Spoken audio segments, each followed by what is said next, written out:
So hello friends, welcome to the second lecture of structure of atom. और आज के इस लेक्चर में हम डिस्कस करेंगे एटम का थर्ड सब atomic particle that is neutron. और न्यूट्रॉन की डिस्कवरी कैसे हुई और किसने की, आज हम ये डिस्कस करेंगे।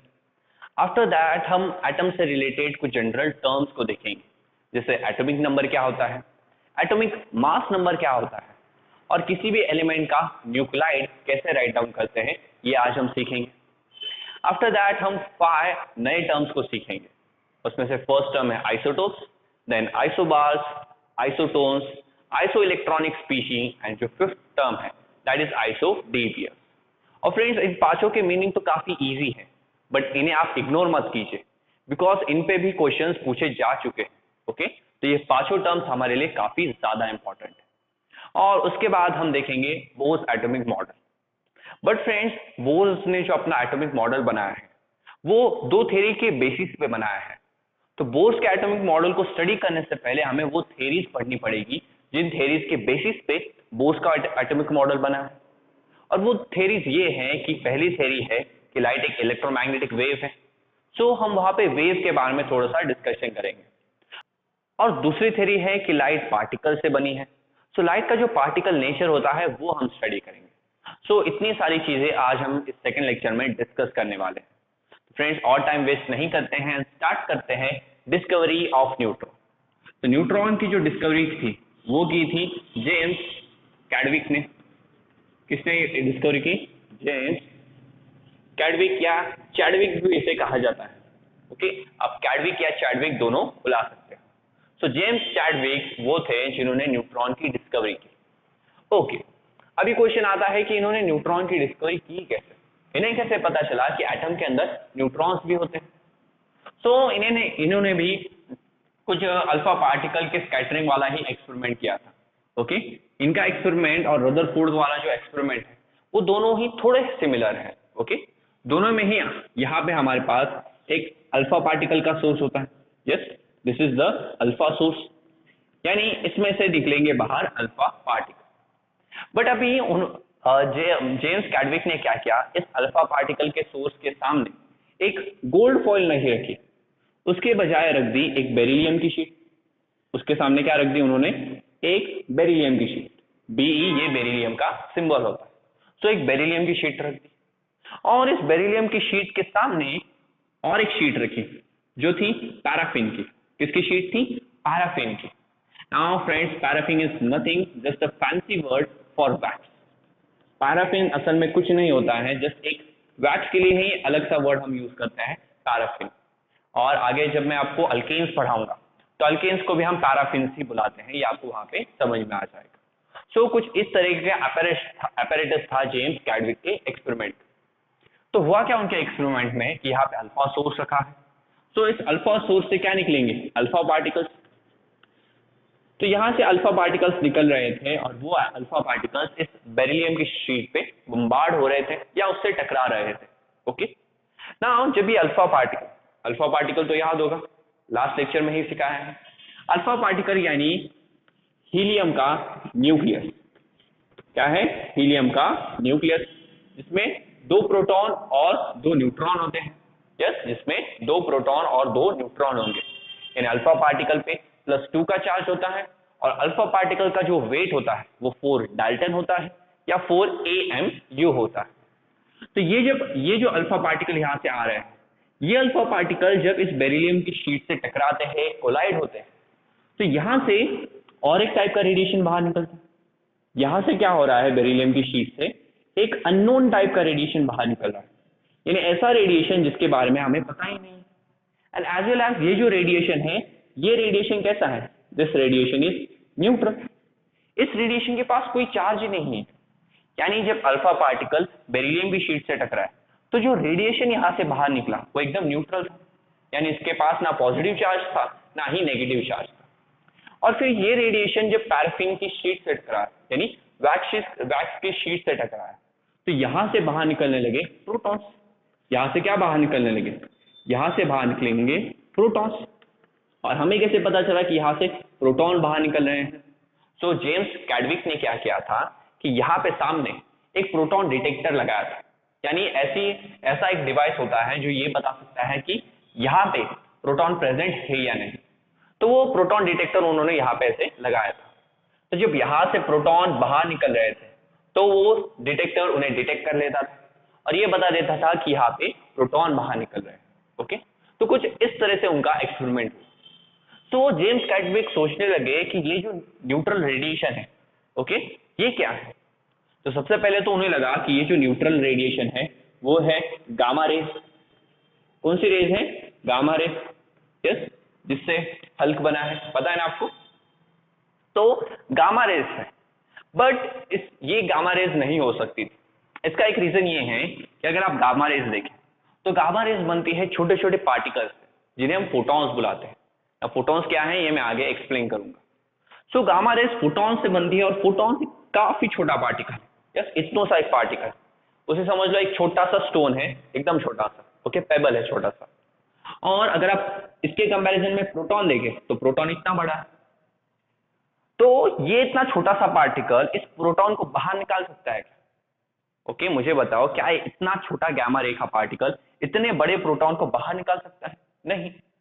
सो जेम्स कैडविक को लगा था पहले शायद से गामा रेज हो सकती है, बट गामा रेज के लिए ये रीजन, गामा रेज के पास इतनी पावर नहीं है कि वो वैक्स की शीट से प्रोटॉन्स को बाहर निकाले। सो ये वाली जो थ्योरी थी, ये रेडिएशन गामा रेज का होगा, वो निगलेक्ट हो गई या रॉन्ग प्रूफ हो गई। सी आप ही इमेजिन करो कि सपोज आपके पास यहाँ पे एक क्रिकेट का बॉल है, यस, उस क्रिकेट को बॉल को आप एक छोटे से स्टोन के पीस से मारोगे तो क्या वो क्रिकेट का बॉल हिलेगा? क्या वो बॉल मूव करेगा क्या? नहीं। अगर आपको उस बॉल को हिलाना है तो उस बॉल को हिलाने के लिए उस बॉल की ही साइज की चीज से उसे मारना पड़ेगा। अगर मैं और एक क्रिकेट बॉल लाऊं और इस क्रिकेट बॉल से इस बॉल को मारूं तो ऑफकोर्स ये बॉल आगे मूव होने लगेगा। ये सिंपल सा लॉजिक है। तो अगर हम यही लॉजिक यहाँ पे अप्लाई करें कि प्रोटॉन इतना बड़ा पार्टिकल है, उसका मास भी काफी ज्यादा होता है, तो इतने बड़े पार्टिकल को अगर हमें इस शीट से बाहर ढकेलना है तो प्रोटॉन का जितना मास है उतने ही किसी मास वाले पार्टिकल को उस पर अटैक करना पड़ेगा। करेक्ट है लॉजिक? कि अगर इतना बड़ा बॉल है, उस बॉल को हिलाना है तो छोटे से पत्थर से तो काम नहीं चलेगा। वो बॉल जिस साइज का है, अगर हम उसी साइज की कोई दूसरी चीज लाए या दूसरा बॉल लाए और उस बॉल से पहले बॉल पे अटैक करें तो वो बॉल मूव होगा। यही चीज हमने यहाँ पे अप्लाई की। जेम्स कैडविक ने क्या सोचा कि अगर प्रोटॉन इतना बड़ा है, उसका मास काफी ज्यादा होता है, तो इतनी बड़ी चीज को अगर किसको बाहर निकलना है तो उसी सेम मास वाला कोई दूसरा पार्टिकल उस पर अटैक करना चाहिए, और वो पार्टिकल था न्यूट्रॉन। यस, ये हमें अभी पता है वो पार्टिकल क्या है, न्यूट्रॉन। यस, हमें पता है न्यूट्रॉन और प्रोटॉन का मास करीब करीब सेम होता है। सो जेम्स कैडविक ने क्या बताया कि ये जो अननोन रेडिएशन, ये अननोन रेडिएशन कुछ ऐसे पार्टिकल से बना है जिन पार्टिकल का मास प्रोटॉन के मास के बराबर, और इन पार्टिकल्स का जो चार्ज है वो कैसा था, न्यूट्रल, यानी इन पे कोई चार्ज नहीं था। तो ये जो न्यूट्रल चार्ज वाले पार्टिकल्स थे जिनका मास प्रोटॉन के मास के बराबर था, इन पार्टिकल्स को हमने क्या नाम दिया, न्यूट्रॉन। और इस तरह से न्यूट्रॉन की डिस्कवरी हुई। ना आपके बुक में जस्ट बेरिलियम की शीट दिखाई गई है, बट बेरिलियम के बाद लिथियम भी यूज हुआ था, बोरॉन की भी शीट यूज हुई थी, और सारे एक्सपेरिमेंट से हमें सेम टाइप का रिजल्ट मिला कि पहले अल्फा पार्टिकल इस शीट से टकराए, यहां से एक न्यूट्रल रेडिएशन बाहर निकला, और वो न्यूट्रल रेडिएशन जब पैराफिन वैक्स की शीट से टकराया तो प्रोटॉन्स बाहर निकले। ना इतने हैवी प्रोटॉन्स को बाहर ढकलने के लिए उतना ही हैवी पार्टिकल चाहिए था। तो वो पार्टिकल कौन बना, हमारा न्यूट्रॉन, बिकॉज उसमें कोई चार्ज नहीं है एंड एज वेल एज उसका जो मास है वो प्रोटॉन के मास के बराबर है। तो इस तरह से जेम्स कैडविक ने इन 1932, यानी आज से नियर अबाउट 90 इयर्स पहले ही न्यूट्रॉन डिस्कवर हुआ है, यानी अभी अभी न्यूट्रॉन की डिस्कवरी हमने की है।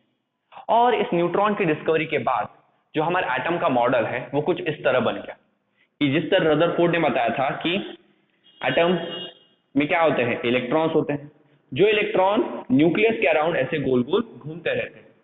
बट रदरफोर्ड के मॉडल में था कि न्यूक्लियस के अंदर सिर्फ प्रोटॉन्स होते हैं, बट रदरफोर्ड ने यह भी बता दिया था कि नहीं, प्रोटॉन और इलेक्ट्रॉन के बावजूद भी वहां पे कोई और पार्टिकल भी प्रेजेंट होना चाहिए। क्यों? बिकॉज एटम्स का जब हम मास मेजर कर रहे थे तो उसमें प्रॉब्लम आ रही थी। सी न्यूट्रॉन की डिस्कवरी इसके वजह से भी हुई कि जब हम हीलियम का मास मेजर कर रहे थे, यस, तो हीलियम का एटॉमिक नंबर क्या है 2, यानी सबको पता था कि हीलियम में 2 प्रोटॉन, तो हीलियम का जो वेट बनेगा वो 2 प्रोटॉन से ही बनेगा, यस। और फिर हमने हाइड्रोजन का एटॉमिक मास, सॉरी हाइड्रोजन का एटॉमिक नंबर देखा, तो हाइड्रोजन में आता था 1 प्रोटॉन, यानी हाइड्रोजन का जो टोटल मास है वो एक ही प्रोटॉन से बनेगा। फिर हमने इन दोनों को एक बैलेंस पे रखा, यानी यहाँ पे हीलियम रख दिया और दूसरी तरफ बैलेंस पे हमने रख दिए हाइड्रोजन के 2 एटम्स, दूसरी तरफ हमने क्या रख दिए हाइड्रोजन के 2 एटम्स। ना साइंटिस्ट को पता था इसके पास 2 प्रोटॉन होते हैं और हाइड्रोजन के एक एटम के पास 2 प्रोटॉन होते हैं, तो हमने 2 हाइड्रोजन यूज किए, यानी यहाँ पे भी 2 प्रोटॉन, यहाँ पे भी 2 प्रोटॉन, यानी हमारा जो वेट आना चाहिए वो इस तरफ बैलेंस होना चाहिए, बट एक्चुअल में वैसा नहीं। एक्चुअल में क्या हुआ कि ये हाइड्रोजन और ये आ गया हीलियम, हीलियम जो था वो थोड़ा सा हैवी निकला और इसलिए बैलेंस एक साइड चला गया। तो साइंटिस्ट को यही बात समझ में नहीं आ रही थी कि अगर इसमें भी 2 प्रोटॉन है, यहां भी हम 2 ही प्रोटॉन रख रहे हैं, इसमें भी 2 इलेक्ट्रॉन है, यहां पे भी 2 इलेक्ट्रॉन है, तो इन दोनों का मास इक्वल क्यों नहीं आ रहा, क्यों हीलियम का मास ज्यादा आ रहा है और हाइड्रोजन का मास कम आ रहा है। सो साइंटिस्ट ने सोल्यूशन निकालने के लिए क्या किया, यहाँ पे और हाइड्रोजन रखना स्टार्ट किया। ओके, उन्होंने एक और हाइड्रोजन रखा, तब भी वेट बैलेंस नहीं हो रहा था, और एक हाइड्रोजन रखा, और जैसे ही साइंटिस्ट ने यहाँ पे 4 हाइड्रोजन रख दिए, जैसे ही साइंटिस्ट ने यहाँ पे 1 2 3 4, ओके 4 हाइड्रोजन के एटम्स रख दिए, तो तुरंत ये जो बैलेंस था, ओके ये जो हमारी मशीन थी वो बैलेंस करने लगी, यानी हीलियम का जो वेट है वो 4 हाइड्रोजन एटम्स के बराबर था, बट हीलियम में तो सिर्फ 2 ही प्रोटॉन आते हैं और उन्हीं 2 प्रोटॉन की वजह से इसका वेट होगा। तो ये एक्स्ट्रा 2 का वेट कहां से आया, यानी यहाँ पे इसका वेट कितना होना चाहिए था 2 यूनिट्स, यहां पे हमने कितने रखे हैं 4 यूनिट्स, तो ये एक्स्ट्रा 2 यूनिट्स इसके पास आए कहां से, ये भी एक रीजन था जिसकी वजह से न्यूट्रॉन की डिस्कवरी सब करने लगे। और कौन सक्सेसफुल हुआ इसमें, जेम्स कैडबरी, और उन्होंने इस टाइप का एक्सपेरिमेंट किया था। सो अब तक ये इसका स्क्रीनशॉट निकाल लो, क्विकली टेक अ स्क्रीनशॉट। सो अब तक हमने इलेक्ट्रॉन की डिस्कवरी की, ओके इलेक्ट्रॉन की डिस्कवरी किसने की थी, जे थॉमसन ने। देन हमने प्रोटॉन की डिस्कवरी कर ली, प्रोटॉन की डिस्कवरी किसने की थी, ई गोल्डस्टाइन ने। देन हमने न्यूक्लियस की डिस्कवरी की, न्यूक्लियस की डिस्कवरी किसने की, बाय रदरफोर्ड। और अभी हमने न्यूट्रॉन की भी डिस्कवरी कर ली, and neutron was discovered by James Cadbury. अभी हम डिस्कस करेंगे एटम। तो एटम का स्ट्रक्चर तो अभी आपको पता चल गया है क्या है। उस टाइम न्यूट्रॉन की डिस्कवरी के बाद एटम का जो स्ट्रक्चर था वो कुछ इस तरह बना कि एटम्स के अंदर, एटम्स के न्यूक्लियस में प्रोटॉन भी होता है और न्यूट्रॉन भी होता है, और दोनों को मिला के एटम का न्यूक्लियस बनता है। और ये जो इलेक्ट्रॉन्स होते हैं वो ऐसे गोल गोल सर्कुलर ऑर्बिट्स में घूमते रहते हैं, बट एक ऑर्बिट में कितने इलेक्ट्रॉन होंगे, कितने सारे ऑर्बिट्स हो सकते हैं, ये बात उस टाइम किसी ने नहीं की थी। यस, एक शेल में कितने इलेक्ट्रॉन्स होंगे या कितने शेल्स यहाँ पे हो सकते हैं, इसकी बात अब तक किसी ने नहीं की। तो सबको कुछ इसी टाइप का मॉडल पता था। ओके, सो उसके बाद साइंटिस्ट ने एटम्स के बारे में कुछ जनरल टर्म्स दी। जैसे पहली टर्म थी द एटॉमिक नंबर। पहली टर्म क्या है, एटॉमिक नंबर। एटॉमिक नंबर सबको पता है, it is just the number of protons और it is just the number of electrons. Yes, किसी भी एटम का जो एटॉमिक नंबर होता है वो क्या होता है, या तो नंबर ऑफ प्रोटॉन्स होता है या फिर नंबर ऑफ इलेक्ट्रॉन्स होगा। यस, दोनों को ऐड मत कीजिएगा, या ये डेफिनेशन लिखो या फिर ये डेफिनेशन लिखो। यस, एक तो प्रोटॉन का नंबर काउंट करो या फिर इलेक्ट्रॉन का नंबर काउंट करो, वो क्या हो जाएगा हमारा एटॉमिक नंबर। और एटॉमिक नंबर का सिंबल होता है Z। एटॉमिक नंबर को हम किससे दिखाते हैं, Z से दिखाते हैं। तो मेरा एक सिंपल सा क्वेश्चन है, मुझे बताओ एक न्यूक्लियस पे, न्यूक्लियस का जो टोटल चार्ज है, न्यूक्लियस का जो टोटल चार्ज है वो कितना होगा। सिंपल सा क्वेश्चन, एटॉमिक नंबर के बेसिस पे आप बता सकते हैं न्यूक्लियस का जो टोटल चार्ज है वो कितना होगा। तो सी, अगर मेरे पास एक एटम है ये लो ये एटम आ गया, ये रहा एटम का न्यूक्लियस। नाउ इस एटम में कितने प्रोटॉन्स होंगे? तो Z प्रोटॉन्स होंगे। यस, Z क्या है? एटॉमिक नंबर, और एटॉमिक नंबर क्या होता है? Number of protons. तो अगर मैं आपसे पूछूं कि न्यूक्लियस पे कितना चार्ज है, तो न्यूक्लियस किससे बनता है? प्रोटॉन और न्यूट्रॉन से। यस, न्यूट्रॉन पे कोई चार्ज नहीं होता, यानी न्यूक्लियस का जो टोटल चार्ज बनेगा वो सिर्फ और सिर्फ प्रोटॉन की वजह से बनेगा। और किसी भी एक एटम में कितने प्रोटॉन्स होते हैं? तो Z प्रोटॉन्स होंगे। यस, जितना उसका एटॉमिक नंबर उतने ही तो प्रोटॉन्स होंगे, तो Z प्रोटॉन्स होंगे। और हर एक प्रोटॉन पे कितना चार्ज होता है? E चार्ज होता है। सी, इलेक्ट्रॉन और प्रोटॉन का चार्ज सेम होता है, सो इलेक्ट्रॉन के चार्ज को हम -E से दिखाते हैं और प्रोटॉन के चार्ज को +E से दिखाते हैं। तो प्लस यहाँ लिखने की जरूरत नहीं है वैसे, तो चलो यहाँ लिख देता हूँ, तो +E चार्ज होता है। यस, तो इतना टोटल चार्ज होगा किसी न्यूक्लियस पे। सी, एक प्रोटॉन पे E चार्ज है, तो Z प्रोटॉन्स पे कितना चार्ज होगा? Z into E। सो ये होता है एक न्यूक्लियस का total charge, that is +ZE। तो अगर आपसे कोई भी पूछे कि न्यूक्लियस का टोटल चार्ज क्या है, जिसे हम बुलाते हैं the nuclear charge also. The nuclear charge concept मुझे आगे यूज करनी है, इसलिए मैं यहाँ आपको एक्सप्लेन कर रहा हूँ। तो क्वेश्चन ये भी पूछा जाता है कि एटम का न्यूक्लियर चार्ज कितना होता है? तो न्यूक्लियर चार्ज कुछ नहीं, ZE, ये इतना न्यूक्लियर चार्ज होता है ना। आपको पता है जितने प्रोटॉन्स हैं उतने इलेक्ट्रॉन्स भी होते हैं, तो आप -ZE भी बोल सकते हैं। यस, बट ये न्यूक्लियस का चार्ज नहीं होगा, ये एटम का चार्ज होगा। ओके, एटम में जितना टोटल नेगेटिव चार्ज है वो होगा ये। ओके, न्यूक्लियर चार्ज पूछे तो यही राइट डाउन करो, और अगर टोटल नेगेटिव चार्ज पूछे तो -ZE। Okay, total number of electrons into charge on one electron. So ये एटॉमिक नंबर तो हो गया। इसके बाद जो दूसरी कंसेप्ट आई वो थी एटॉमिक मास नंबर। ना मुझे पता है मोस्ट ऑफ द स्टूडेंट को ये सारी चीजें पता होगी, और हमारा जो फर्स्ट लेसन था some basic concept of chemistry, वहां पे भी मैं ये चीज एक्सप्लेन कर चुका हूँ। बट देन ऑल्सो ये सारी चीजें इंपॉर्टेंट है, बिकॉज इसके बाद मैं आपको न्यूक्लाइड बताने वाला हूँ कि न्यूक्लाइड होता क्या है, जहां पे हमें एटॉमिक नंबर और एटॉमिक मास नंबर की जरूरत है। सो एटॉमिक मास नंबर को हम डिनोट करते हैं कैपिटल A से। नाउ एटॉमिक मास नंबर होता है the number of protons, the number of protons plus the number of neutrons। Yes, अगर आपको किसी भी एटम का एटॉमिक मास नंबर चाहिए तो जो उसके प्रोटॉन्स के नंबर को और उसके न्यूट्रॉन्स के नंबर को ऐड कर लेना। ये डेफिनेशन कैसे बनी ये भी मैंने आपको some basic concept of chemistry में सिखाया है। अगर आप उसका सेकंड लेक्चर ही देखें तो वहां पे तुरंत आपको ये कंसेप्ट समझ में आ जाएगी कि एक प्रोटॉन का वेट होता है 1 AMU, न्यूट्रॉन का भी वेट होता है 1 AMU। तो इसलिए जस्ट प्रोटॉन अगर और न्यूट्रॉन के नंबर्स भी अगर हम काउंट करें तब भी जाके हमें एटम का वेट मिल जाएगा। और इसी चीज को आप एक फॉर्मूले के फॉर्म में लिख सकते हो कि A is equal to now number of proton. एक एटम में कितने प्रोटॉन होते हैं? तो Z प्रोटॉन होते हैं, प्लस नंबर ऑफ न्यूट्रॉन। तो नंबर ऑफ न्यूट्रॉन को हम दिखाते हैं कैपिटल N से। तो ये रहा एटॉमिक मास का फॉर्मूला कि atomic mass is equal to number of proton that is the atomic number plus number of neutron N। तो ये होते हैं हमारे एटॉमिक मास। यस, ये सारी काफी बेसिक बातें थी जो आपको पता है। अभी हम डिस्कस करेंगे कि किसी एक एलिमेंट का न्यूक्लाइड कैसे राइट डाउन करते हैं। तो सबसे पहले देखते हैं न्यूक्लाइड होता क्या है। तो सपोज समझिए आपके पास एक एलिमेंट है X, एक एलिमेंट क्या है? X है। नाउ इस एलिमेंट का जो एटॉमिक नंबर Z है वो आप लेफ्ट साइड में लिखोगे, यस, और सबस्क्रिप्ट में लिखोगे। सबस्क्रिप्ट का मतलब है यहाँ पे ऐसे नीचे लिखोगे, और इसका जो एटॉमिक मास है वो यहाँ पे ऊपर लिखा जाता है, और दोनों ही कहाँ लिखे जाते हैं? लेफ्ट हैंड साइड पे लिखे जाते हैं। तो किसी एटम को या किसी एलिमेंट को रिप्रेजेंट करने का ये जो तरीका है, इसी तरीके को हम बुलाते हैं न्यूक्लाइड। तो आपसे क्वेश्चन पूछा जाता है कि आपको एलिमेंट का एटॉमिक नंबर दिया जाएगा, एटॉमिक मास नंबर दिया जाएगा, उसका सिंबल दिया जाएगा, और आपसे पूछेंगे कि उसका न्यूक्लाइड राइट डाउन कीजिए।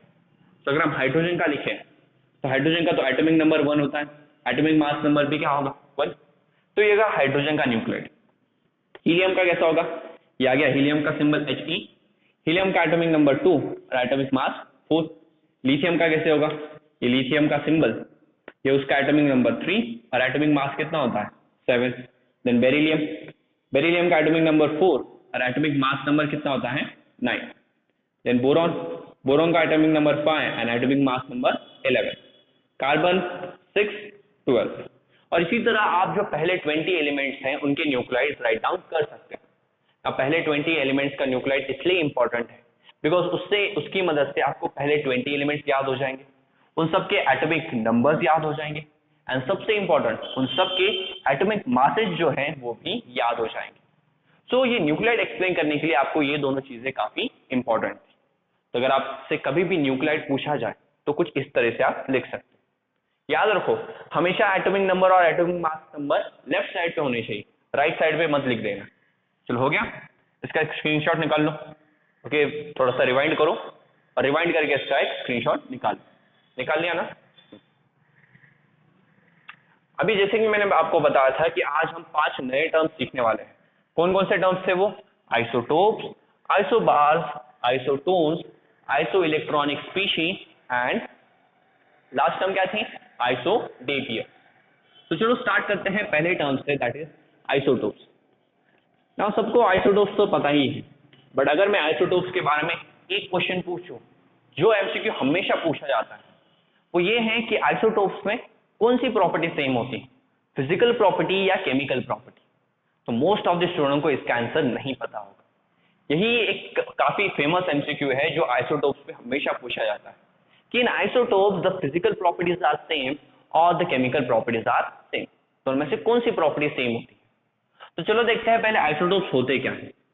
तो isotopes are the same element, sorry they are the atoms of same element, they are the atoms of same element having same atomic number, same atomic number यानी number of proton और number of electron दोनों same, but different atomic masses,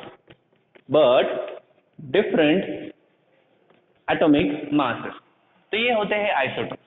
isotopes असल में उसी same element के atoms होंगे, यानी सबके सब कार्बन के एटम्स है, सबके सब हाइड्रोजन के एटम है या सबके सब फ्लोरीन के एटम है।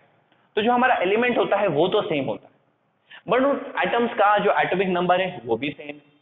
एटॉमिक नंबर सेम होगा यानी number of protons and number of electrons, proton और इलेक्ट्रॉन्स दोनों का नंबर सेम होता है। प्रॉब्लम कहाँ होती है? तो प्रॉब्लम होती है different number of atomic masses में। यस, उनका जो एटॉमिक मास होता है वो अलग अलग होता है। अभी देखो सब में अगर प्रोटॉन सेम है, यस, तो गड़बड़ कहाँ हो रही है? एटॉमिक मास अलग कैसे बन रहा है? तो एटॉमिक मास बनता है प्रोटॉन और न्यूट्रॉन के नंबर को ऐड करके। तो सारे आइसोटोप्स में प्रोटॉन का नंबर तो सेम होता है, बट हमारा ये जो न्यूट्रॉन है, जो न्यूट्रल सब एटॉमिक पार्टिकल है, उसका नंबर चेंज हो जाता है एंड उसी की वजह से आइसोटोप्स फॉर्म होते हैं। जैसे सबसे पहले हमारे पास हाइड्रोजन के ही एग्जांपल है। ये तीनों हाइड्रोजन के 3 एटम्स हैं, एलिमेंट सेम ही है। See they are the atoms of the same element. इन सब का जो एटॉमिक नंबर है, इसका भी 1 है, इसका भी 1 है, इसका भी 1 है, तो एटॉमिक नंबर सबका सेम है। डिफरेंट क्या होता है यहाँ पे? तो डिफरेंट होता है एटॉमिक मास। तो इसका एटॉमिक मास 1, इसका एटॉमिक मास 2 और इसका एटॉमिक मास 3। तो इसके वजह से यानी इनके पास अलग अलग नंबर ऑफ न्यूट्रॉन है और इस न्यूट्रॉन की वजह से इन सब का जो एटॉमिक मास है वो चेंज हो गया, तो इन्हें हम बुलाते हैं आइसोटोप्स। ओके, ये हाइड्रोजन, ड्यूटेरियम, ट्रिटियम। ओके, यहाँ पे एक भी न्यूट्रॉन नहीं है, यहाँ पे एक न्यूट्रॉन होता है और यहाँ पे 2 न्यूट्रॉन होते हैं। यस, इन्हें हम हेवी हाइड्रोजन्स भी बुलाते हैं। वन मोर थिंग, ये तीनों नेचर में सेम अमाउंट में प्रेजेंट नहीं होंगे। बहुत सारे ऐसे एलिमेंट्स हैं जिनके आइसोटोप्स हैं, बट वो सारे आइसोटोप्स इक्वल अमाउंट में नेचर में प्रेजेंट नहीं होते। जैसे अगर आप इन तीनों को कंपेयर करें तो ये वाला हाइड्रोजन नेचर में आपको ज्यादा मिलेगा, ये थोड़ा कम मिलेगा और ये तो बहुत ही ज्यादा कम मिलेगा। यस, तो जो आइसोटोप्स होते हैं वो नेचर में इक्वल अमाउंट में आपको नहीं मिलते। कार्बन के भी 3 आइसोटोप्स होते हैं। यस, तो देखो सेम एलिमेंट के एटम्स आ गए, इन सब का जो एटॉमिक नंबर है वो सेम है, बट सबका जो एटॉमिक मास है वो अलग अलग है। और एटॉमिक मास क्यों अलग है? बिकॉज इसमें 6 न्यूट्रॉन है, इसमें 7 न्यूट्रॉन है और इसमें 8 न्यूट्रॉन है, और उसकी वजह से इनका एटॉमिक मास अलग आ रहा है। नाउ क्वेश्चन क्या था मेरा कि इनमें फिजिकल प्रॉपर्टी सेम होगी या केमिकल प्रॉपर्टी सेम होगी? सो राइट डाउन करो यहाँ पे। नाउ सी, सिंपल सी बात है, केमिकल प्रॉपर्टीज या जितने भी केमिकल रिएक्शंस होते हैं उनमें होता क्या है एक्चुअल में? इलेक्ट्रॉन्स यहाँ से वहां शिफ्ट होते हैं, यस। तो अगर इनमें सेम नंबर ऑफ इलेक्ट्रॉन्स है, सेम नंबर ऑफ प्रोटॉन्स है, यस, सारे जो केमिकल रिएक्शंस होते हैं वो प्रोटॉन और इलेक्ट्रॉन्स की वजह से ही होते हैं। तो अगर आइसोटोप्स में सेम नंबर ऑफ प्रोटॉन्स है, सेम नंबर ऑफ इलेक्ट्रॉन्स है, तो केमिकल रिएक्शंस तो सेम टाइप के होंगे, यानी इनके पास होती है सेम केमिकल प्रॉपर्टीज। यस, इनकी जो केमिकल प्रॉपर्टीज है, केमिकल प्रॉपर्टीज, वो केमिकल प्रॉपर्टीज इन सब की सेम होती है। और रीजन क्या दोगे इसका? बिकॉज इनके पास same number of electrons and same number of protons होते हैं। बट इनकी जो फिजिकल प्रॉपर्टी है, वो फिजिकल प्रॉपर्टी डिपेंड करती है मास पे। ओके, इसलिए मैंने आपको some basic concept of chemistry में एटॉमिक मास, मोलर मास, ये सारी चीजें अच्छे से समझाएं, बिकॉज आगे हमें ऑर्गेनिक केमिस्ट्री में इनकी काफी हेल्प लगने वाली है। वहां पे जाके आगे हमें इन सब की काफी सारी फिजिकल प्रॉपर्टीज स्टडी करनी है, और वहां पे आपको पता चलेगा कि जो फिजिकल प्रॉपर्टीज है वो मासेस पे डिपेंड करती है। तो क्योंकि इन सब के मासेस अलग है, तो इनकी जो फिजिकल प्रॉपर्टीज होती हैं वो भी डिफरेंट होती हैं। So they have different physical properties. Okay, इनसे ही उल्टे होते हैं आइसोबार्स। यस, इनसे ही उल्टे क्या होते हैं? आइसोबार्स। आइसोबार्स यानी they are the atoms of different element. ये सेम एलिमेंट के एटम नहीं होते, ये होते हैं atoms of different element. Okay, so अलग अलग एलिमेंट्स के एटम होंगे, they have the same atomic number, sorry same atomic mass number. इन सबका जो एटॉमिक मास होता है वो तो सेम होता है, but they have different atomic number. Yes, इनका जो एटॉमिक नंबर होता है वो अलग अलग होता है। अभी सेम अलग अलग एलिमेंट है, तो हर एलिमेंट के पास अपना एक खुद का एटॉमिक नंबर होता है। तो यहाँ पे अगर हम अलग अलग एलिमेंट्स यूज कर रहे हैं तो जाहिर सी बात है एटॉमिक नंबर तो अलग ही होगा, बट इनका जो एटॉमिक मास है वो यहाँ पे सबका सेम आ रहा है। यस, तो ये कैसे हो रहा है? तो इसका भी सेम ही रीजन है कि यहाँ भी न्यूट्रॉन्स का नंबर चेंज हो रहा है, जिसकी वजह से कुछ ऐसे एलिमेंट्स है जिनके एटॉमिक मासेस सेम आ जाते हैं। जैसे फॉर एग्जांपल अगर हम लें कैल्शियम, तो कैल्शियम का एटॉमिक नंबर होता है 20, एटॉमिक मास होता है 40। देन ले पोटेशियम, पोटेशियम एटॉमिक नंबर 90, और argon atomic number 80। Okay, so calcium, potassium, argon. Now calcium, see ये तीनों डिफरेंट एलिमेंट्स के एटम हैं। इन तीनों का जो एटॉमिक नंबर है वो अलग अलग है, बट इन तीनों का जो एटॉमिक मास है वो सेम है। इसका 40, इसका 40 और इसका 40। मुझे मालूम है पोटेशियम का मास कुछ बुक्स में 39 दिया जाता है, बट हम 40 कंसिडर करेंगे। ओके, यहाँ पे भी 40 है। ओके, सो ये सब क्या हो गए? तो ये सब हो गए एक दूसरे के आइसोबार्स। उसी तरह का हम एग्जांपल ले, हाँ, कार्बन 3614 एंड नाइट्रोजन 7। तो देखो कार्बन और नाइट्रोजन दोनों का एटॉमिक नंबर अलग अलग है, बट दोनों का जो एटॉमिक मास है, तो यहाँ भी एटॉमिक मास 40 और यहाँ भी एटॉमिक मास कितना है? 40। तो यहाँ पे एटॉमिक नंबर्स तो अलग अलग हैं, बट एटॉमिक मासेस सेम है, तो इसलिए इन्हें हम क्या बुलाते हैं? आइसोबार्स। ना आइसोबार्स में अगर एटॉमिक नंबर चेंज होगा, यानी दोनों में number of proton, number of electron अलग अलग होंगे, और सारे केमिकल रिएक्शन प्रोटॉन और इलेक्ट्रॉन्स की वजह से तो होते हैं।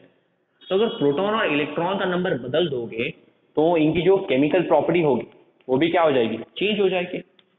सो यहाँ पे जो केमिकल प्रॉपर्टी है वो डिफरेंट होती है।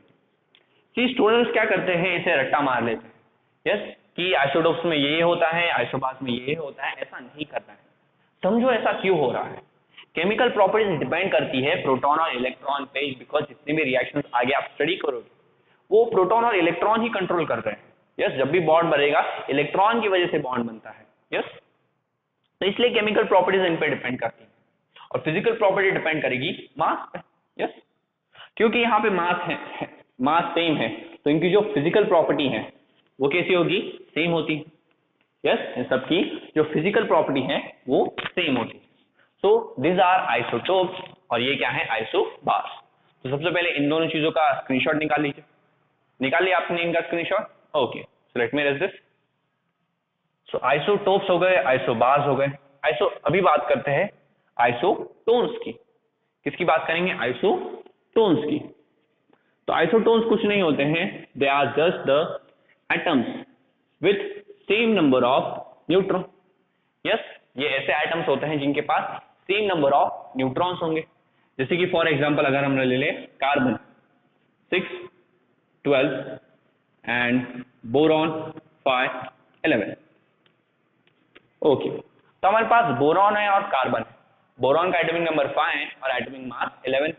कार्बन का एटॉमिक नंबर 6, एटॉमिक मास 12। ना मुझे बताओ इन दोनों में प्रोटॉन कितने हैं, इलेक्ट्रॉन कितने हैं, न्यूट्रॉन कितने हैं। तो जितना एटॉमिक नंबर उतने प्रोटॉन और इलेक्ट्रॉन। तो यहाँ प्रोटॉन 6, इलेक्ट्रॉन भी 6, यहाँ पे भी प्रोटॉन 5 और यहाँ पे भी इलेक्ट्रॉन 5। अभी मुझे बताओ कि इसमें न्यूट्रॉन कितने हैं। तो अगर न्यूट्रॉन का नंबर जानना है ना, सिंपल क्या करो, एटॉमिक नंबर और एटॉमिक मास दोनों का सब्सट्रैक्शन कर दो। 12 माइनस 6 करो 6, 11 माइनस 5 करो 6। तो जस्ट यही करना है, एटॉमिक मास से तुरंत एटॉमिक नंबर माइनस कर लो। यहाँ पे भी ऐसे, यहाँ पे ही ऐसे सब्सट्रैक्शन कर लेना है।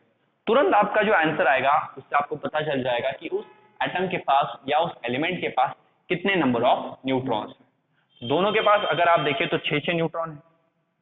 दोनों के पास कितने न्यूट्रॉन है, 6 न्यूट्रॉन है। तो इन्हें हम बुलाएंगे आइसोटोन्स। ना न्यूट्रॉन का नंबर अगर सेम होगा, बट न्यूट्रॉन का नंबर सेम होने से क्या इन दोनों के एटॉमिक नंबर सेम हो जाते हैं? नहीं। क्या इन दोनों के एटॉमिक मासेस सेम हो जाते हैं क्या? नहीं।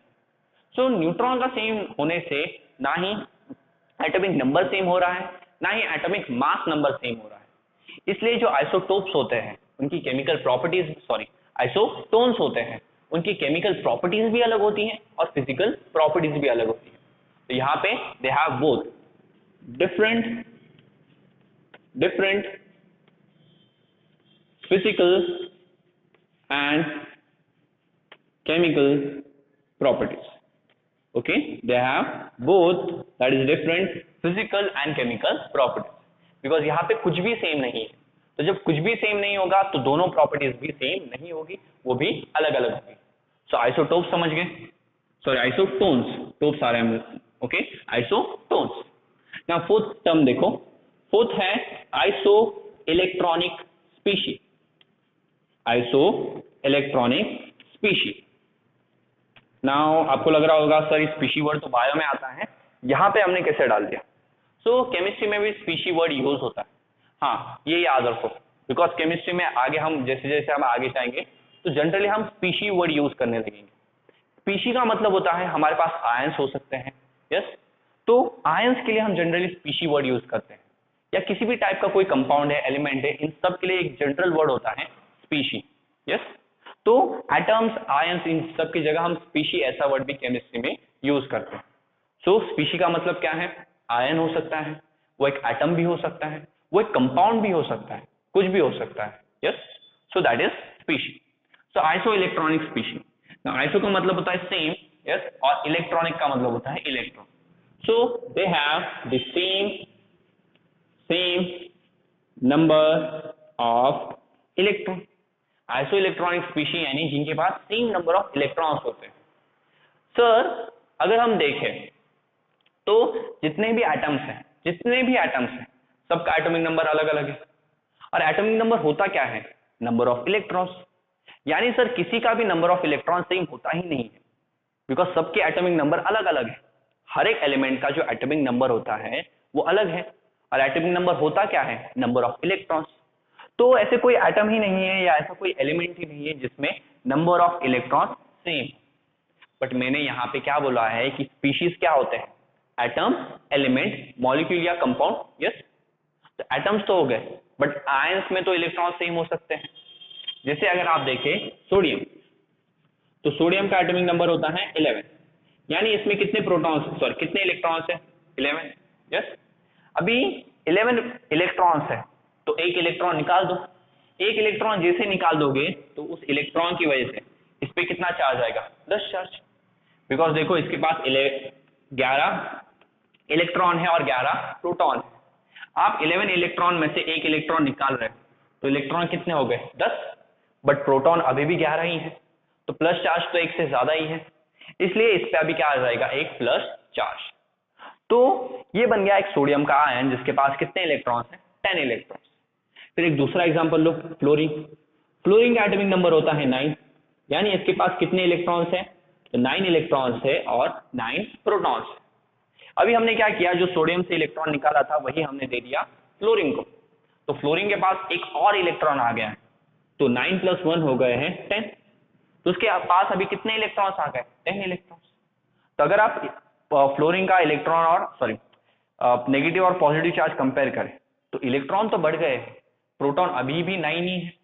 तो क्योंकि इलेक्ट्रॉन्स बढ़ गए हैं और कितने से बढ़े हैं, 1 से बढ़े हैं, तो फ्लोरीन पे माइनस चार्ज आ जाएगा। और अभी अगर आप सोडियम और फ्लोरीन के आयंस को कंपेयर करें तो दोनों के पास कितने इलेक्ट्रॉन्स हैं, 10-10 इलेक्ट्रॉन, तो ये दोनों क्या हो जाएंगे, आइसो इलेक्ट्रॉनिक स्पीशीज।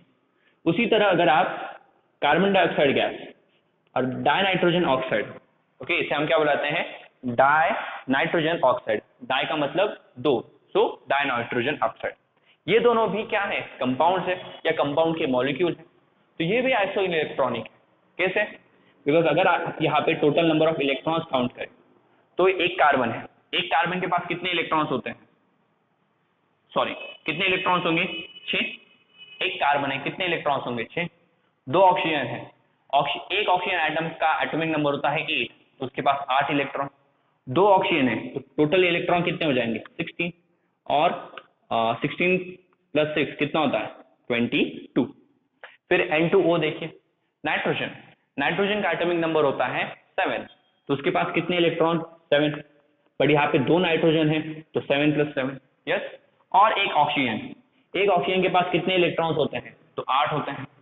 अभी अगर आप इन दोनों को ऐड करें तो 7 + 7 14, एंड 14 + 8 कितना होता है, 22। तो अभी भी अगर आप देखें तो इन दोनों के पास भी सेम नंबर ऑफ इलेक्ट्रॉन्स है, यानी ये दोनों भी क्या हो जाएंगे, आइसो इलेक्ट्रॉनिक स्पीशीज। और ये वाली जो 2 एग्जाम्पल है, वो वाला क्वेश्चन ऑलरेडी कॉम्पिटिटिव एग्जाम में पूछा जा चुका है। यस, ऑप्शन दिए गए थे, उनमें से एक ऑप्शन ये भी था कि कौन से आइसो इलेक्ट्रॉनिक स्पीशीज है। तो जस्ट देखो कि किनका नंबर ऑफ इलेक्ट्रॉन सेम है, किनके पास नंबर ऑफ इलेक्ट्रॉन सेम, तो यहाँ पे भी 12, यहाँ पे भी 12, इसलिए ये दोनों बन गए आइसो इलेक्ट्रॉनिक स्पीशीज। तो हमारी 4th टर्म भी यहाँ पे हो गई। नाउ मुझे बताओ, क्या आइसो इलेक्ट्रॉनिक स्पीशीज की केमिकल प्रॉपर्टीज या फिर फिजिकल प्रॉपर्टीज सेम होगी, सो नहीं। पहला एग्जांपल ही देख लो, ये एक मेटल का आयन है जिसपे पॉजिटिव चार्ज, ये फ्लोरीन नॉन मेटल का आयन है जिसपे नेगेटिव चार्ज, तो दोनों की प्रॉपर्टीज अलग होगी। तो आइसो इलेक्ट्रॉनिक स्पीशीज में भी देखो कि इनकी जो फिजिकल और केमिकल प्रॉपर्टीज होती हैं वो भी अलग अलग होती हैं। ओके, अभी हम बात करेंगे हमारे सबसे लास्ट टॉपिक की, दैट इज या लास्ट टर्म की, that is isodiaphers. Okay, isodiaphers. Now what are isodiaphers? Isodiaphers असल में ऐसे एटम्स होते हैं या ऐसी स्पीशीज होती हैं जिनके पास they have the same difference of proton and neutron।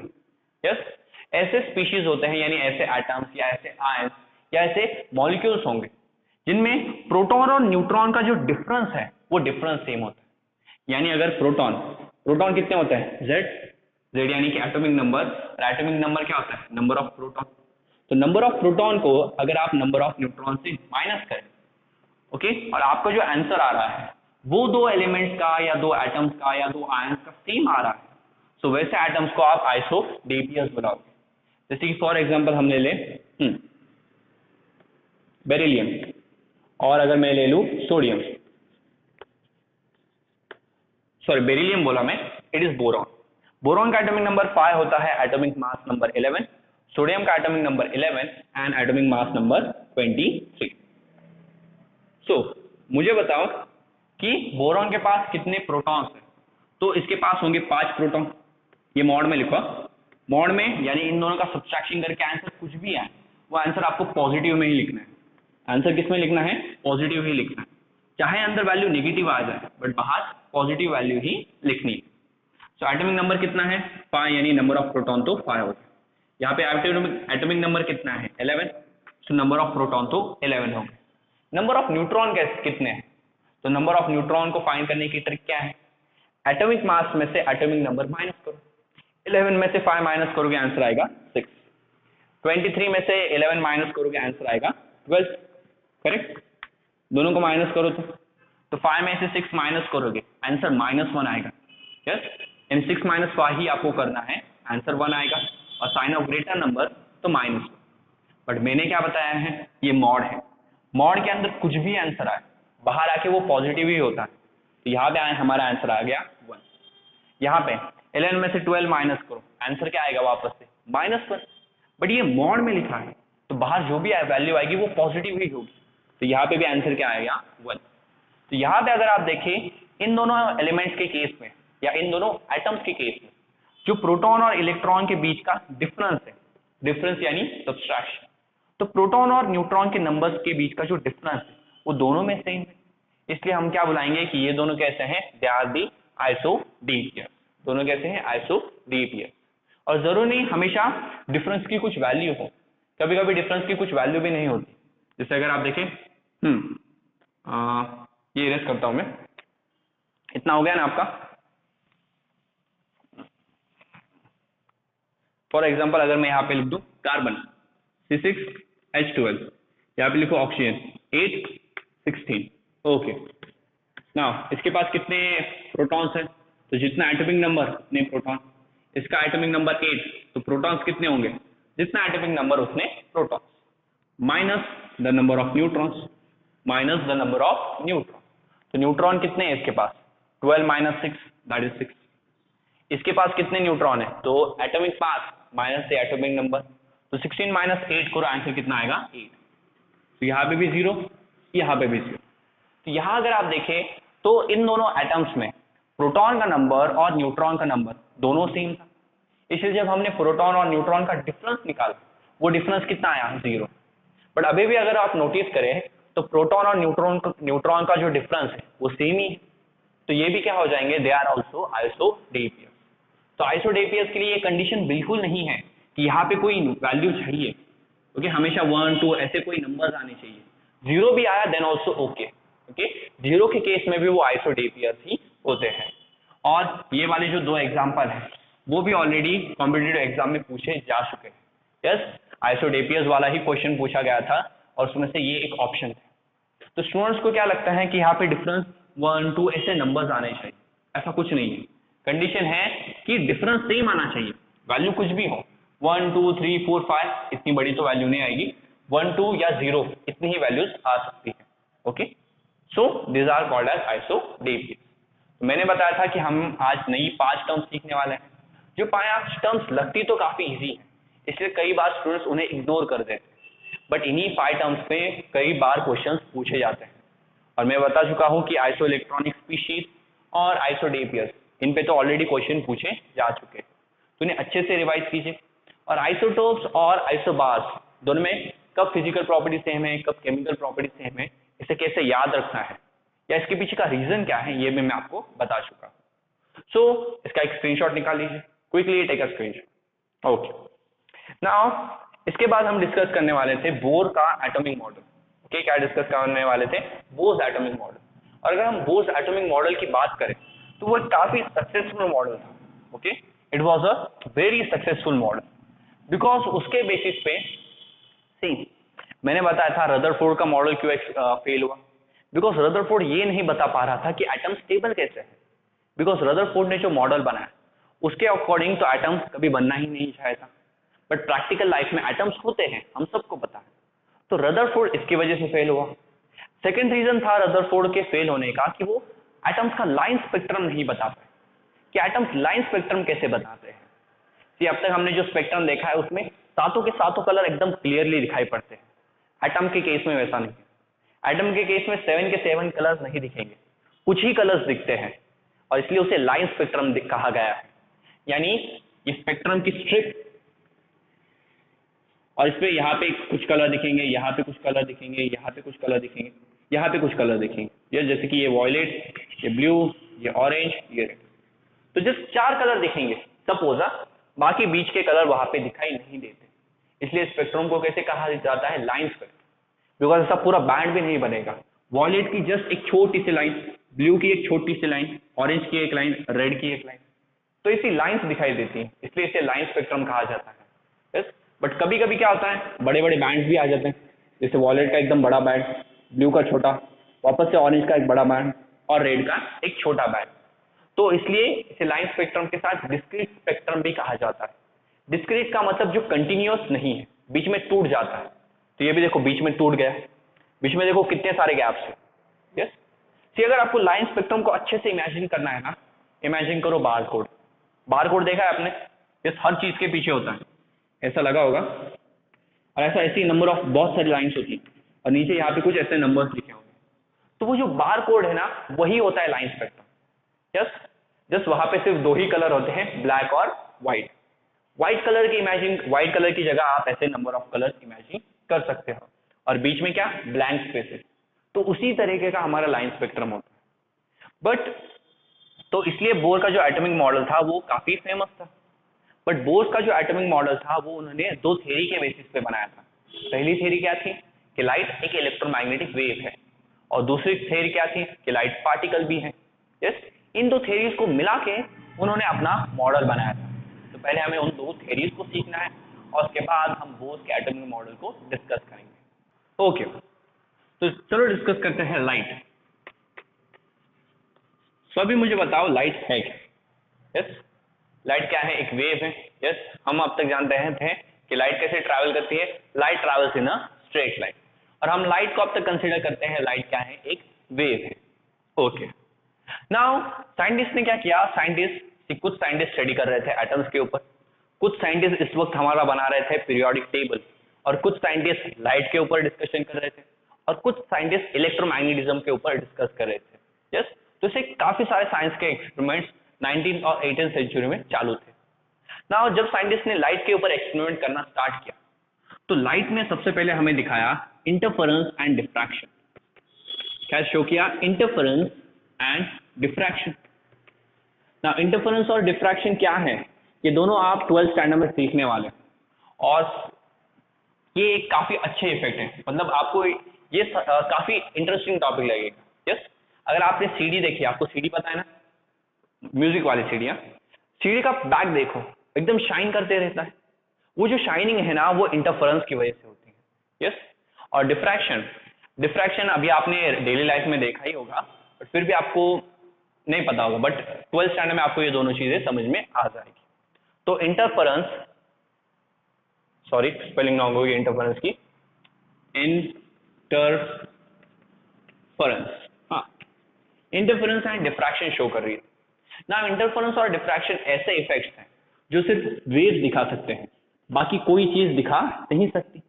So light तो हमें पता है, लाइट तो एक वेव है, तो इसलिए वो इंटरफेरेंस और डिफ्रैक्शन शो कर पाती थी, इसमें हमें कोई डाउट नहीं आया। फिर प्रॉब्लम क्या हुई कि लाइट ने शो किया फोटो इलेक्ट्रिक इफेक्ट। लाइट ने क्या शो किया? Photoelectric effect, and as well as light ने शो किया ब्लैक बॉडी रेडिएशन। क्या शो किया? Black body radiation. Again photoelectric effect, again 12th standard का फिजिक्स का टॉपिक है। ब्लैक बॉडी रेडिएशन वो भी 12th के फिजिक्स का टॉपिक है। तो इनकी मीनिंग अभी आपको चेक नहीं करने हैं, जस्ट ये इफेक्ट कौन दिखाता है ये आपको समझना है। तो लाइट ये दोनों इफेक्ट भी दिखा रही थी। अभी ये इफेक्ट कोई तभी दिखा सकता है जब उसका वो एक पार्टिकल हो। ये वाले जो इफेक्ट है वो सिर्फ पार्टिकल्स दिखा सकते हैं, वेव्स नहीं दिखा सकते। तो प्रॉब्लम क्या हुई कि कुछ साइंटिस्ट ने ये वाले एक्सपेरिमेंट किए, और उन्होंने देखा कि ऐसे एक्सपेरिमेंट तो सिर्फ वेव परफॉर्म करती हैं, तो लाइट एक वेव है। ओके, फिर कुछ साइंटिस्ट ने ये वाले एक्सपेरिमेंट किए, और ये वाले एक्सपेरिमेंट तो सिर्फ पार्टिकल्स परफॉर्म कर सकते हैं, तो उन्होंने कहा कि लाइट एक पार्टिकल है। तो लाइट वेव है कि लाइट पार्टिकल है, इसी पे ही कंटिन्यू डिबेट चालू थी, बट हमें कुछ सॉल्यूशन ही नहीं मिल रहा था कि लाइट का एक्चुअल नेचर क्या है। तो ये प्रॉब्लम सॉल्व तब हुई जब हमने ये कंसीडर कर लिया कि लाइट के पास ड्यूअल नेचर है, लाइट वेव भी है और लाइट पार्टिकल है, बिकॉज बाकी कोई सॉल्यूशन ही नहीं है हमारे पास। लाइट ये चारों के चारों इफेक्ट दिखाती है, और चारों इफेक्ट दो अलग अलग नेचर्स में ही पॉसिबल है। तो हमने ये कहा कि लाइट का नेचर कैसा है? Light has a dual nature, यानी लाइट वेव भी है और लाइट क्या है? पार्टिकल भी है। यस, तो अभी लाइट वेव के फॉर्म में कब होती है और पार्टिकल के फॉर्म में कब होती है? तो लाइट जब ट्रैवल करती है, ये ट्रैवल के लिए अगर हम और एक अच्छा वर्ड यूज करें, that is propagate. Okay, propagate generally यही वर्ड वेव के लिए यूज होता है कि a wave is propagating in that direction. Propagate का मतलब कुछ नहीं, वो वेव ट्रैवल कर रही है। तो जब लाइट ट्रैवल कर रही है तो वो किस फॉर्म में है, वेव की फॉर्म में। और लाइट होती है इलेक्ट्रोमैग्नेटिक वेव्स। लाइट कैसी वेव है, इलेक्ट्रोमैग्नेटिक वेव। इलेक्ट्रोमैग्नेटिक वेव क्या है, 1-2 मिनट बाद मैं अभी बता दूंगा। फिर पार्टिकल के फॉर्म में लाइट कब रहती है, so when it interact with matter. जब वो मैटर के साथ कोई रिएक्शन शो करती है तब वो पार्टिकल्स के फॉर्म में है। यस, जब तक ट्रैवल कर रही है वो इलेक्ट्रोमैग्नेटिक वेव के फॉर्म में ही है, बट जैसे ही लाइट किसी मैटर के कांटेक्ट में आएगी, उसके साथ रिएक्शन शो करेगी, यस, उसके साथ इंटरैक्ट करेगी, तो वो वेव से उसका नेचर कैसे बन जाएगा, पार्टिकल वाला नेचर बन जाएगा। तो इन्हीं दो नेचर्स को लेके बोस ने अपना एटॉमिक मॉडल बनाया। बिकॉज इन्हीं दो नेचर्स की मदद से बोस ने हाइड्रोजन का लाइन स्पेक्ट्रम देखा और लाइन स्पेक्ट्रम को अच्छे से एक्सप्लेन किया, और उस लाइन स्पेक्ट्रम की बेसिस पे बोस ने अपना एटॉमिक मॉडल बनाया। तो इसलिए हम लाइट का पहले वेव नेचर स्टडी करेंगे और वेव्स के बारे में थोड़ी सी कॉमन सी इंफॉर्मेशन लेंगे, और उसके बाद लाइट का पार्टिकल वाला नेचर स्टडी करेंगे। तो यहाँ पे पहला नेचर राइट डाउन करो लाइट का, कि light is a EM wave, और EM का मतलब है इलेक्ट्रोमैग्नेटिक वेव। नाउ हमें अब तक वेव दो ही टाइप की पता है, एक ट्रांसवर्सल वेव एंड एक लॉन्गिट्यूडनल वेव। लॉन्गिट्यूडनल वेव में क्या होता है, कंप्रेशन रेयर फैशन, उसकी मदद से वेव्स ट्रैवल करती हैं। और इसका एक एग्जांपल, तो इसका एक बेस्ट एग्जांपल है साउंड किसकी मदद से ट्रैवल करता है, लॉन्गिट्यूडनल वेव्स की मदद से। दूसरी टाइप की जो वेव्स थी वो थी ट्रांसवर्सल वेव, जहां पार्टिकल ऐसे ऊपर नीचे वाइब्रेट करते थे, यस, और उनके पार्टिकल्स का जो वाइब्रेशन था वो वेव की प्रोपोगेशन की डायरेक्शन को परपेंडिकुलर था। सो इलेक्ट्रोमैग्नेटिक वेव्स किस टाइप की वेव, तो दिखने में तो ये आपको ट्रांसवर्सल वेव की तरह ही लिखेगी, बट ट्रांसवर्स वेव और इलेक्ट्रोमैग्नेटिक वेव्स की जो प्रॉपर्टीज है वो अलग अलग है। जैसे अगर आप देखें, ओके, तो ट्रांसवर्सल वेव को कुछ हम इस तरह से बनाते थे, यस, अगर आप देखें तो ट्रांसवर्सल वेव को हम कुछ इस तरह से बनाते थे। तो इसी तरह से इलेक्ट्रोमैग्नेटिक वेव है। नाउ इलेक्ट्रोमैग्नेटिक वेव में दोनों फील्ड्स आती है, इलेक्ट्रिक फील्ड भी आती है, मैग्नेटिक फील्ड भी आती है। तो सबसे पहले electric field, magnetic field, again 12th physics का ही टॉपिक है। बहुत सारे यहाँ पे 12th का टॉपिक होंगे, आपको उनके मीनिंग अभी जानने की जरूरत नहीं है, 12th में हम उन्हें डिस्कस कर लेंगे। इलेक्ट्रिक फील्ड या शॉर्ट में बता देता हूँ, चलो क्या करो, यहाँ पे एक चार्ज लो, पॉजिटिव चार्ज रख दिया, एक छोटा सा पॉजिटिव चार्ज हमने यहाँ पे रखा, ओके, क्यू। अभी इस क्यू चार्ज के पास मैं दूसरा एक छोटा सा पॉजिटिव चार्ज लाता हूँ, डी क्यू। सर ये ठीक से बनाता हूँ डायग्राम, ये एक चार्ज क्यू और एक छोटा सा चार्ज डी क्यू, ओके। तो यहाँ पे हमने एक चार्ज रखा क्यू, इस चार्ज क्यू के पास एक छोटा सा हम पॉजिटिव चार्ज लाएंगे ना, हमें पता है ये दोनों अगर पॉजिटिव चार्ज है तो ये रिपेल करेंगे। बट यहाँ पे हम क्या देख रहे हैं, जब हम इसे, ये इसका एरिया ऑफ इन्फ्लुएंस है, जब तक इस चार्ज को इस एरिया के अंदर ला रहे हैं तभी इन दोनों में रिपल्शन हो रहा है। बट अगर ये चार्ज इस एरिया के बाहर है, यानी यहाँ पे, तब ये दोनों एक दूसरे को रिपेल नहीं कर रहे हैं। यानी जब आप किसी चार्ज को एक जगह रखते हैं तो उसका इफेक्ट अपने आसपास के कुछ एरिया में रहता है, वो जो एरिया है उस एरिया को हम बुलाते हैं उसकी इलेक्ट्रिक फील्ड। यानी इतने रीजन में अगर कोई भी चार्ज हो, अगर वो पॉजिटिव है तो ये उसे रिपेल करके बाहर कर देगा, और अगर यहाँ पे कोई नेगेटिव चार्ज होता तो वो उसे अपनी तरफ अट्रैक्ट कर लेता।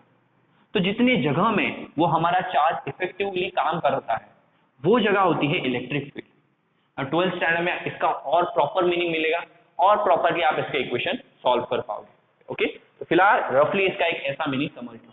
सेम मैग्नेट के लिए है, मैग्नेटिक फील्ड क्या है, चार्ज की जगह यहाँ पे रख दो मैग्नेट, यस। आपने देखा होगा मैग्नेट्स को एक पर्टिकुलर डिस्टेंस तक लाना पड़ता है तब जाके उनकी फोर्स फील होने लगती है। तो एक मैग्नेट यहाँ पे है और उसकी ये रही मैग्नेटिक फील्ड।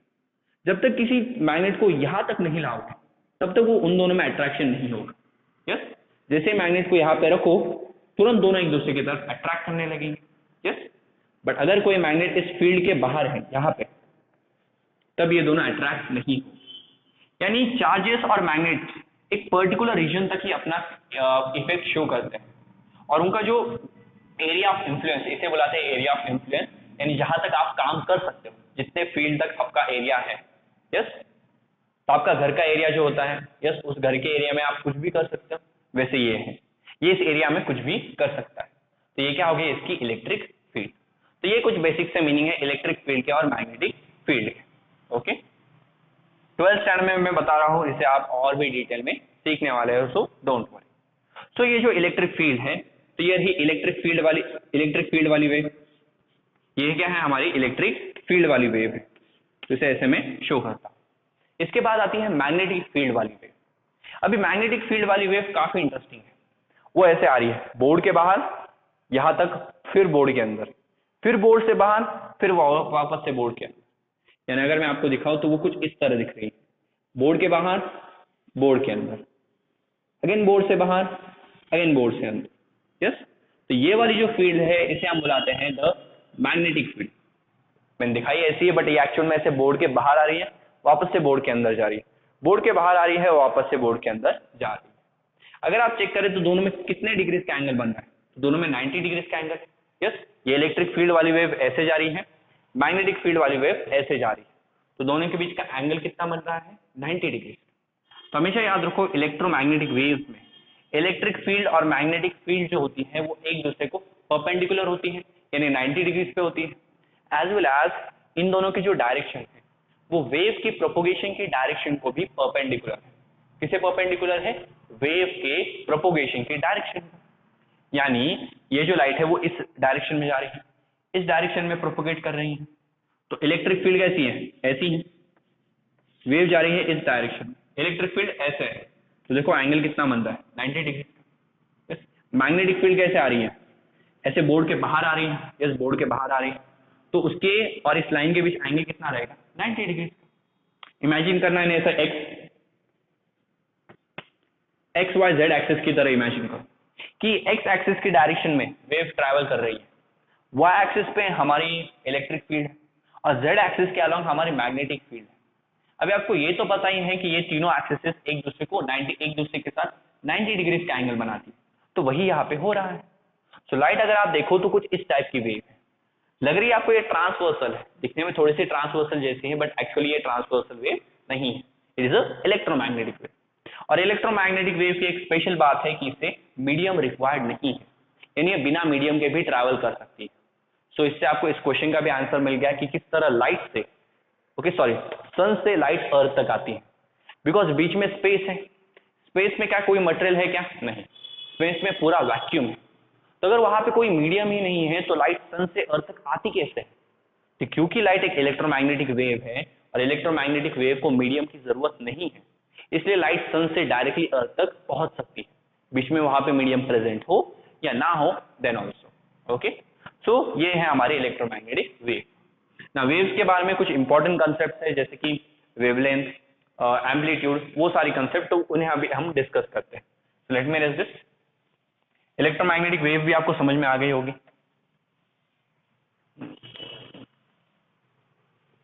ना अभी हम वेव नेचर के बारे में यानी वेव्स के बारे में कुछ चीजें सीखते हैं। सो वेव, तो सबसे पहले यहाँ पे मैं एक बेसिक वेव बना लेता हूं। यस, अभी मैं एक ही इलेक्ट्रिक फील्ड वाली ही वेव बनाऊंगा, दूसरी के बनाने की जरूरत नहीं है, बिकॉज अभी हमें वेव से रिलेटेड जितने भी टर्म्स सीखने हैं उनके लिए यही डायग्राम सफिशिएंट है। इसमें और अगर एक मैग्नेटिक फील्ड बनाने जाऊंगा तो वो कंफ्यूज हो जाएगा, सॉरी, तो आप कंफ्यूज होने लगोगे। ओके, सो सी, ये y, ये x, ये हमारा ओरिजिन।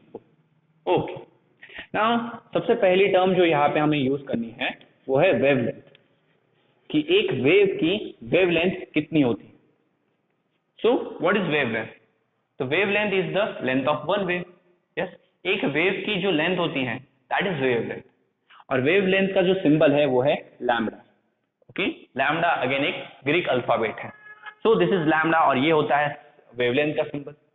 ना वेवलेंथ एक वेव की लेंथ है, बट है तो लेंथ ही, तो इसका यूनिट क्या होगा, मीटर। सो इसका यूनिट क्या है, मीटर। अभी अगर मैं आपको एक वेव दिखाऊं तो एक वेव होती है ये यहां तक, यानी यहां से स्टार्ट किया और यहां एंड हुई, ये है पूरी एक वेव। तो इस पूरे एक वेव की अगर आप लेंथ देखें तो ये इसकी लेंथ है, और इसी लेंथ को हम बुलाते हैं लैम्डा, यानी कि हमारी wavelength. So this much length is the wavelength, जिसका सिंबल है लैम्डा, और जिसे आप किस में मेजर करोगे, मीटर्स में मेजर करोगे। बट अगर वेवलेंथ काफी छोटी है तो लेंथ के छोटे छोटे यूनिट्स भी हमारे पास हैं, वो भी हम यूज कर सकते हैं। मीटर तो इसका ऐसा यूनिट है, यानी इंटरनेशनल सिस्टम वाला यूनिट है। ओके, सो वेवलेंथ आपको समझ में आ गई। सेकेंड, हाँ, वेव के बारे में एक इंपॉर्टेंट चीज, यहाँ पे देखो एक ऐसे बड़े बड़े पहाड़ आपको दिख रहे हैं, ये बड़े बड़े पहाड़, और ये नीचे ऐसी वैलीज दिख रही है। सो ये जो माउंटेन्स है, इन माउंटेन्स को आप बुलाते हो क्रेस्ट, और ये जो वैलीज है, इन वैलीज को आप बुलाते हो ट्रफ। यस, ये पहाड़ क्या है, दीज आर दी क्रेस्ट, और ये जो नीचे वाला पोर्शन है उसे हम क्या बुलाते हैं, ट्रफ। तो क्रेस्ट और ट्रफ्स को मिला के ही इलेक्ट्रोमैग्नेटिक वेव भी फॉर्म होती है। नेक्स्ट टर्म जो है यहाँ पे हमें सीखनी है वो है फ्रीक्वेंसी। क्या देखनी है, फ्रीक्वेंसी। तो फ्रीक्वेंसी का सिंबल होता है न्यू। ओके, फ्रीक्वेंसी का सिंबल क्या है, न्यू, और न्यू के बजाय कभी कभी हम एफ भी वहां पे यूज करते हैं। सो न्यू भी आप मोस्ट ऑफ द इक्वेशन में देखोगे, बट कभी कभी एफ भी वहां पे यूज होता है। So nu or F is the symbol of frequency. Now frequency होती क्या है, so frequency is the number of waves in 1 second. Okay, it is just the number of waves in 1 second. ऐसी पूरी wave, okay, ऐसे कितने wave एक second में produce होते हैं, that is the frequency. Okay, तो फ्रीक्वेंसी का यूनिट क्या होगा, तो ऐसा यूनिट ऑफ फ्रीक्वेंसी, ऐसा है unit of frequency is hertz, और हर्ट्ज का मतलब होता है पर सेकेंड। ओके, कि इतने इतने रिवॉल्यूशंस हो रहे हैं इतने इतने सेकेंड्स में। जैसे 50 हर्ट्ज, 50 हर्ट्ज का मतलब होता है 50 वेव्स यहाँ पे प्रोड्यूस हो रही है एक सेकेंड में। सो पर सेकेंड इसका यूनिट है। 60 हर्ट्ज, 60 हर्ट्ज का मतलब 60 वेव्स प्रोड्यूस हो रही है एक सेकेंड में। सो फ्रीक्वेंसी क्या है, it is just the number of waves in 1 second. तीसरी टर्म आती है वेव नंबर्स। तीसरी टर्म क्या आती है, वेव नंबर, और वेव नंबर का सिंबल होता है बार न्यू। यस, ये न्यू है, सी म्यू नहीं है, म्यू का मतलब ये, म्यू दिखता है यू की तरह, ये है न्यू, बार न्यू, बार न्यू। बार न्यू का मतलब होता है वेव नंबर। वेव नंबर का मतलब होता है कि number of wave, number of wave in unit length. क्या है ये, number of waves in unit length, कि एक यूनिट लेंथ में कितनी नंबर ऑफ वेव्स है, और इसका जो ऐसा यूनिट है, यानी यूनिट लेंथ का सी, यूनिट का मतलब होता है 1, तो 1 सेंटीमीटर बोलो, 1 मीटर बोलो, 1 किलोमीटर बोलो।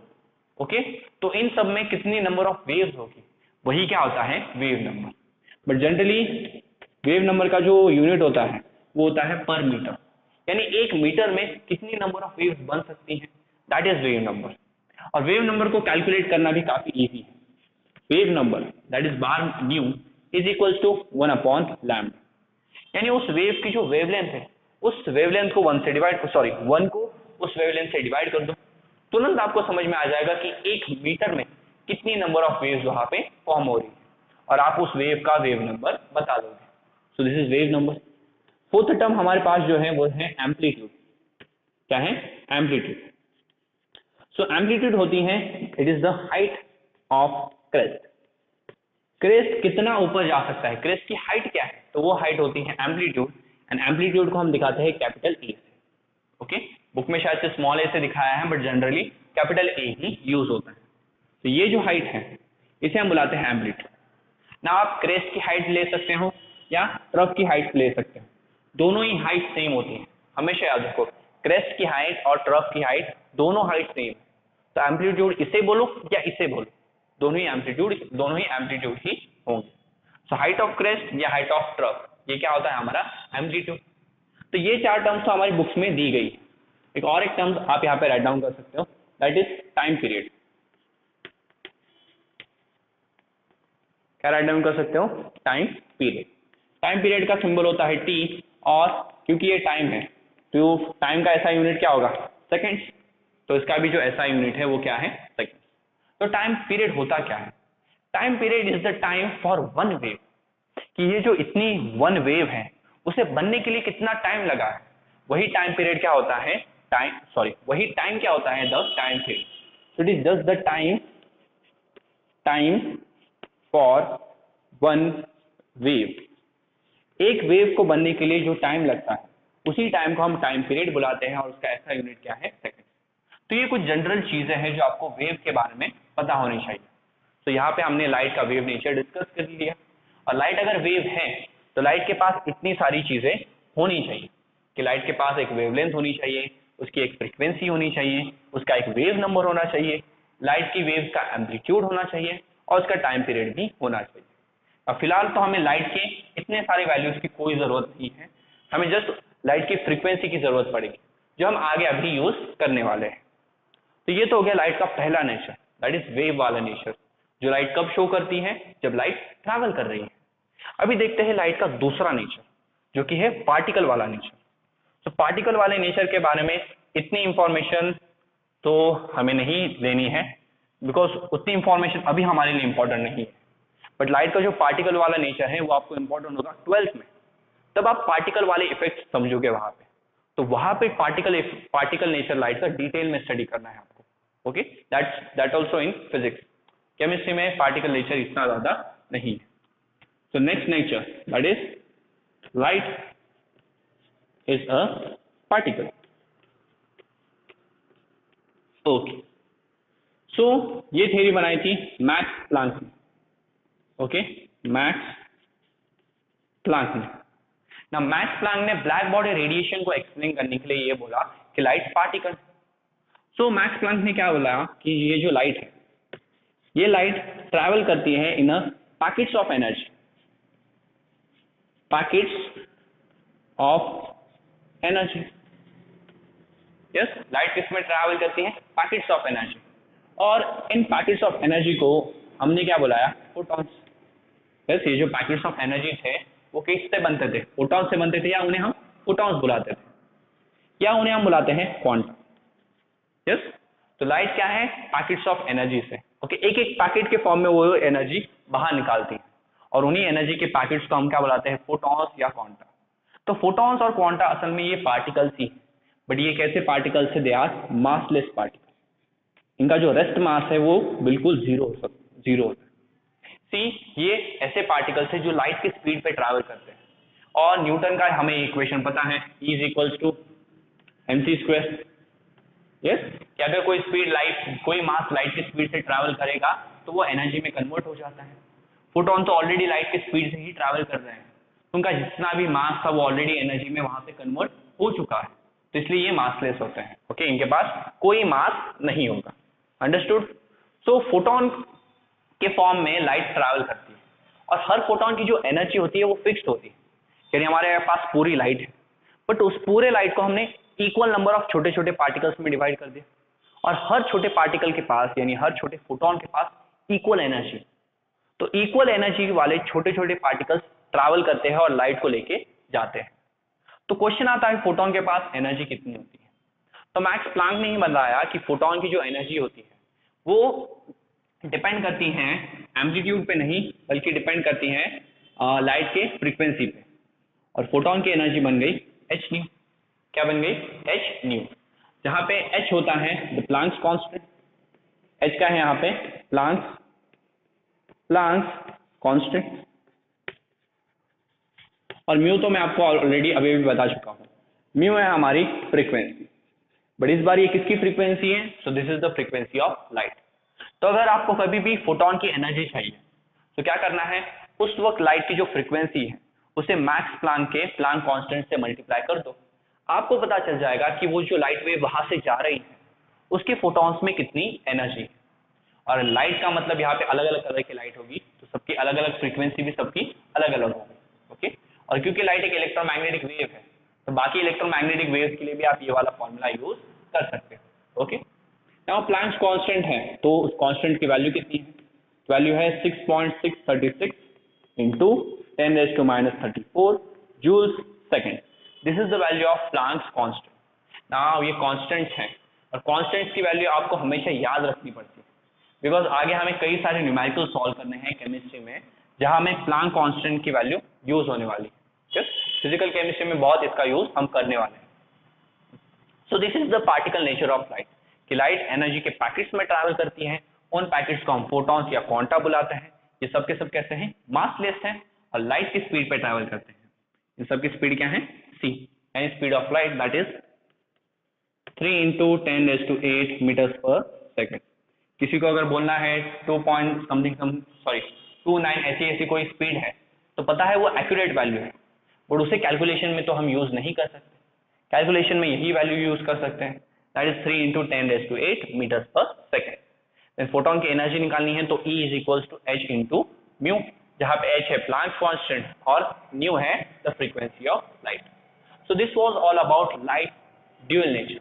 लाइट किस तरह से एक इलेक्ट्रोमैग्नेटिक वेव है और लाइट किस तरह से पार्टिकल वाला नेचर भी शो करती है। तो लेक्चर 2 यहाँ पे खत्म होता है and in the third lecture हम बोज एटॉमिक मॉडल की स्टडी करेंगे और उसके बाद मैं आपको एटॉमिक स्पेक्ट्रम भी सिखाऊंगा कि एटॉमिक स्पेक्ट्रम होता क्या है। तो इसका स्क्रीनशॉट निकाल लीजिए।